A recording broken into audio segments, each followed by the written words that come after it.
So, can you tell us your name and what you do here at the university? Hi, yes, I'm Professor Andrew Osbaldestin. I'm the head of the math department here.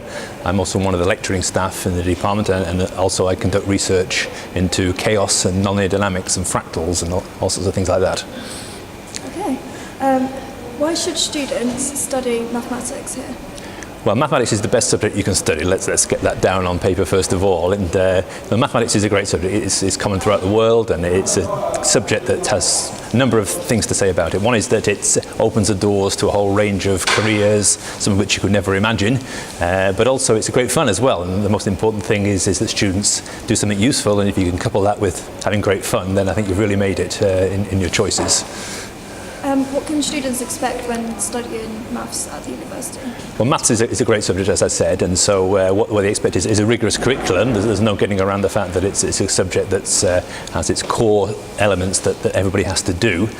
What we do in particular, though, is make sure that students get supported along the way, every step of the way, in the lectures, after the lectures, but most importantly through the tutorial system that we run.